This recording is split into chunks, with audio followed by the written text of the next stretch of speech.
Self-awareness makes you understand your position in people's lives.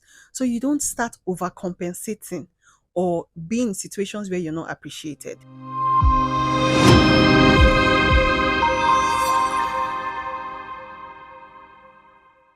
Hey guys, it's your girl Nancy Olu Abam, and welcome back to Sit with Nancy, where we dive deep into personal growth and strategies for navigating our best lives.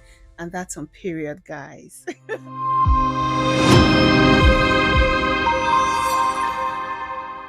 Okay, so today we are going to be discussing self-awareness, and I'm so excited because, guys, hey, I'm recently self-aware. I recently became self-aware, and I know that it explains itself, you see, but it's a lot deeper than you think. And I'm going to be first describing self-awareness, and then I will tell you the importance of self-awareness and how to practice self-awareness. Okay, so let's get right into it. What is self-awareness? Self-awareness is the ability to recognize and understand your own thoughts, emotions, motivations, and behaviors. Self-awareness is being emotionally intelligent and conscious of how you act or appear to people. Self-awareness is all about personal growth, and this topic is so personal to me because I used to be someone who was such a people pleaser. I needed public validation. I was constantly indulging in activities that I did not want to or wasn't the best for me. And being self-aware, I've come to realize that I'm such a classy girl, and I stopped trying to fit into situations that I know I can do better than. It's like I tapped into my strength, and I'm gradually watching myself become Nancy Pro Max.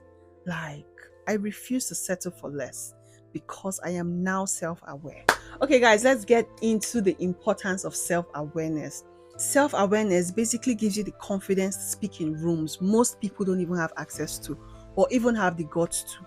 Self-awareness makes you humble enough to understand that you don't know. So you're willing to learn.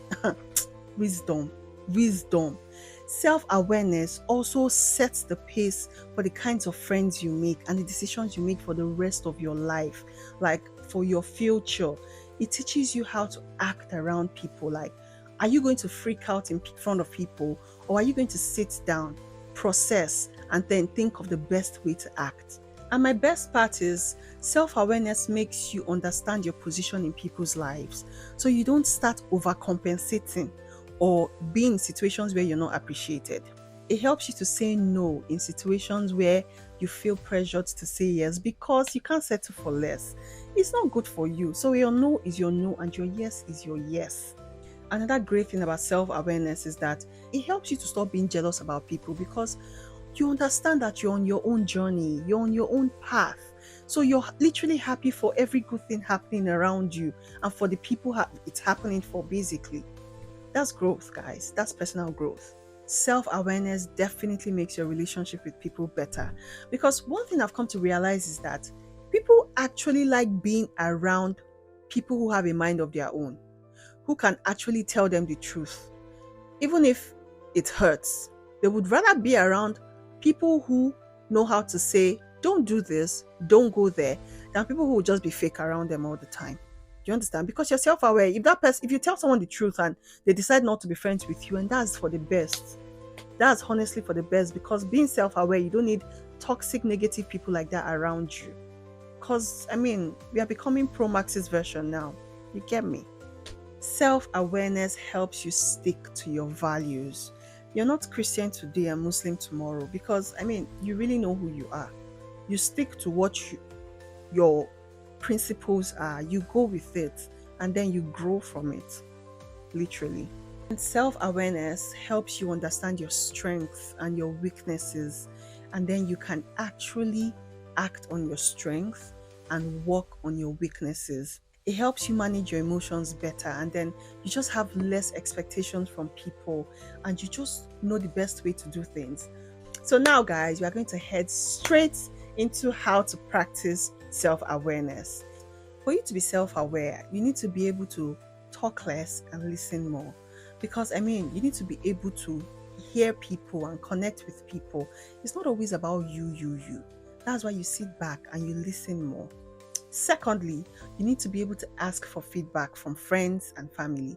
You need to be able to take constructive criticism, because the truth of the matter is that sometimes you do things and you don't even know. You act a certain way, you sound a certain way. Sometimes you even smell a certain way and you don't even know. So it's your family and your friends that will be honest enough to tell you that, see, in the moment when you don't know you're doing these things, this is actually what you do.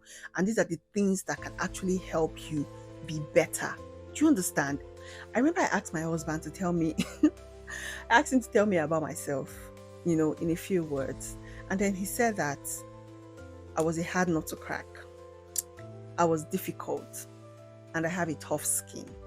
He also said that I was beautiful, intelligent, God fearing. I know he said so many sweet things about me, but the sweet things, I mean, definitely I'm going to keep up and run with it. The difficult parts now, I know I have to work on it. Sometimes I don't even know that I'm being difficult. It's just, or being a tough nut to crack.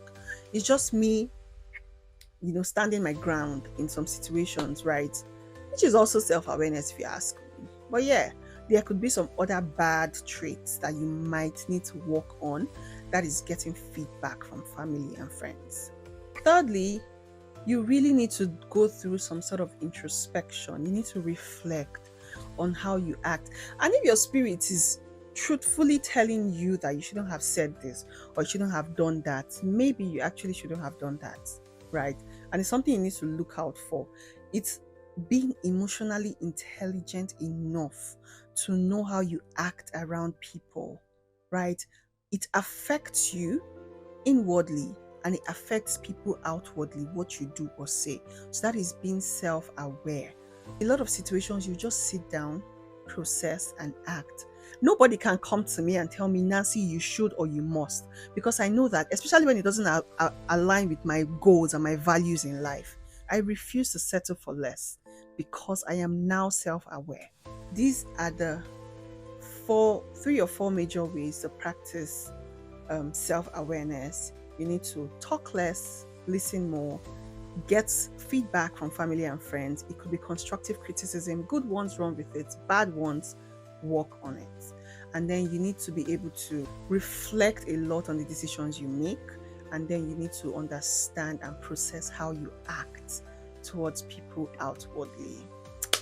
All right, guys, I hope after this conversation, you're going to be self aware and you're going to practice being self aware.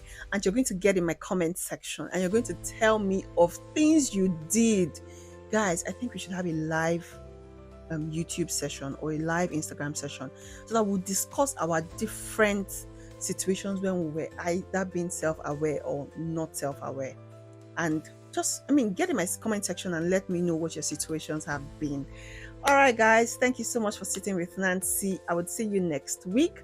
Please don't forget to like, share, and subscribe. Bye.